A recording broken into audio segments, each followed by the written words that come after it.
to Scrapyard Diecast Racing. As always, I'm your host, Barnabas Stone. And this is me, your co-host, Frederick Allen Seto. Today is race 3, and this is a vital race. We are looking to fill the last wild card spot to see who will face assassin number 1 in race 6. Let's take a closer look at today's contestants. Scooby-Dooby-Doo, where are you? Zoinks! Starting out in lane 1, driving for Mystery Incorporated, it's Shaggy. I don't know how this guy is as a driver, but if this was a who can eat a 2-foot-tall sandwich contest, my money would be on Shaggy. Al, I'll have you know, as employees of the Scrapyard, we're banned from placing bets on any of today's racers. Oh, it's a figure of speech. Anyway, up next, starting off in lane 2, it's the second member of the gang of assassins in our tournament, Assassin number 2. We've already seen his team leader race and win in this tournament's opening event. So let's see if he can repeat his boss's performance. Now, let's see who wants that wildcard spot the most and get up to the guillotine gate to get this race started. Here we are at the guillotine gate. In lane 1 is Shaggy in possibly the most iconic cartoon van in history. That's right. Sorry, Ninja Turtles, but the Mystery Machine is the original party wagon. And in lane number 2, it's Assassin number 2. Yeah, that thing is very far from a groovy van. It's a heavily modified 3-wheeler. And as the lead assassin showed us, it's fast, light, agile, and very capable of winning. And speaking of whining, let's get to that chipmunk that stole my countdown gig. I said winning, not whining. Oh, whatever. 3, 2, 1, go! Assassin flips!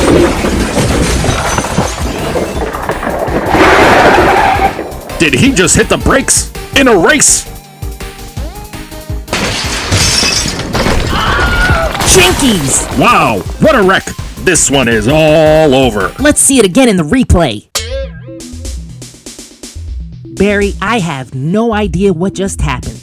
I think I have a theory, Al, but it's still too early to be sure. For now, let's just break down this heat. In that modified racer, Assassin number 2 easily gets the jump off the line coming out of the guillotine gate. Then, on his way down Nevada, he does an amazing somersault kind of block that I've never seen in all my years as an announcer. And that's a lot of years. Hey, watch it, rookie. As I was saying, that block causes the van to spin its way through the bottleneck. And it proved it's well named because it's a mystery how that machine didn't flip. But what is an actual mystery, Barry, is why, after delivering such a block and with the upper hand, why did Assassin number 2 slam on the brakes in the apex of Carmine Corner? It seems like that crazy flip block had a delayed effect, because not only does the van go hard into the clunkers in Clunker Canyon, but he goes over the edge.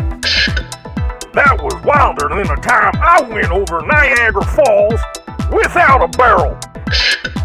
And you can see from this bonus shot from the finish line cam how one of them loose clunkers made it halfway down the boulevard.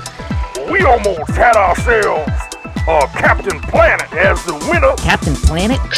That's cartoon talk for a clunker, because there ain't no bigger cartoon clunker than Captain Planet. Bob, what are you even doing on the line? Shouldn't you be flying the yellow jacket over there to rescue that van? Well, I can clearly see you ain't much of a cartoon watcher, Barry. Everyone knows that whenever a toon falls off a cliff, they'll be right as rain in the next shot. And speaking of shots, everyone missed their shot at a win. And that means 2 big no's on the scorecard, Barry. Well, would you look at that? Wow! Bob was right. He's in a different lane, but that Mystery Machine looks good as new. See? I told you. Okay. We might need you to pilot the yellow jacket, so don't break your arm patting yourself on the back. Heck, I can fly my whirlybird with no hands and my eyes closed. Yes, I've seen how you fly, and that sounds about right. Why, I ought to get you, Barry. I almost say it. Sorry, Bob. The countdown is about to start. 3, 2, 1, Another block! Again with the brakes! The van is on its side! Oh, so close! Close, but no Scooby snack. So, aside from no one falling off a cliff, that was almost a duplicate run as Heat 1, Barry. Care to tell us how that fits into your mystery theory? Well, we'll find out in the next heat if my theory is right or not. But for now, let's just focus on this heat. This time in the bottleneck, Assassin number 2 tries some front-end pit maneuver. Al, I've never seen moves like this before. And look at this. He comes down the length of the bottleneck, perpendicular to the van, waiting for his next move to strike again. And he gets that moment, Barry, because he sends the mystery machine into Carmine Corner on his side. And then he slams on the brakes again and pulls off the track. Just what is going on? Heck, I'll tell you what's going on. It's that assassin might be looking to get himself all types of assassinated if he ever gets that close to the Yellow Jacket again. Speaking of side, the mystery machine is on its side, all the way through Clunker Canyon. And Shaggy almost made it all the way down the boulevard as well. But he came up just a bit short. But the one thing that's not coming up short are no's on the scorecard.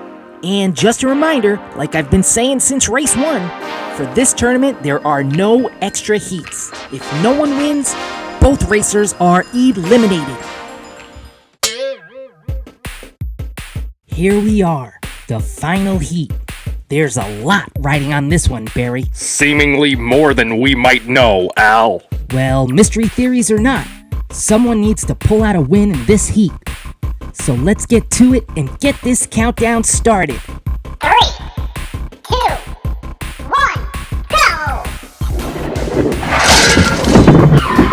They're spinning!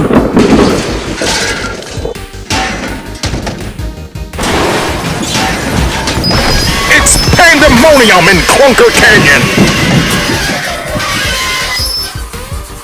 And they come to a screeching halt in the boulevard.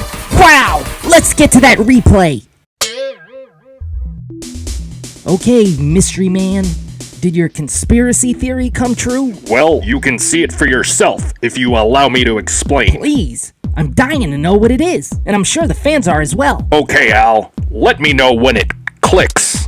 As always, the racer is easily the first one out of the gate. He immediately cuts in front of the van and gets it spinning through the bottleneck. But in Carmine Corner, he delivers an upside-down inverted block. The creativity and skill of this assassin is inspiring. Definitely one of the best drivers we've ever had here at the track. And to prove it, not only does he do that block once, but he delivers it again inside Clunker Canyon. And that's just too much for the mystery machine, and it goes tumbling down the canyon. And then it comes to a spinning stop in the boulevard. So if the assassin was such an amazing driver, how come he couldn't score a win? Oh, he did. Sort of.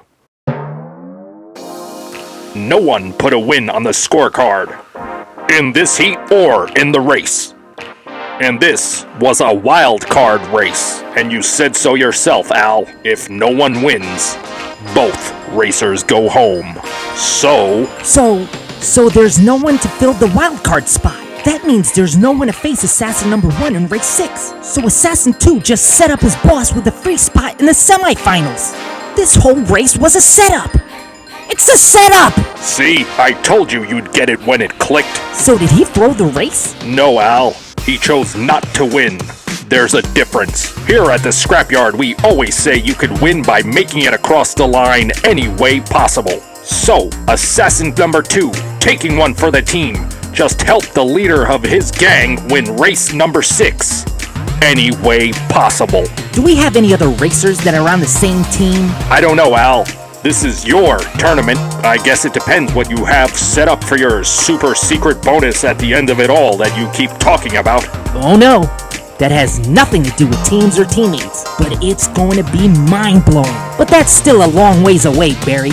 Let's just focus on the next race, and you will be really, really happy. There's no ninjas in it. just a kid and a living car. So hopefully things get back to normal. A living car is normal? It is for the cartoon Serial, Barry, so we hope you all would join us next time for race number 4, where Speed Racer takes on Speed Buggy.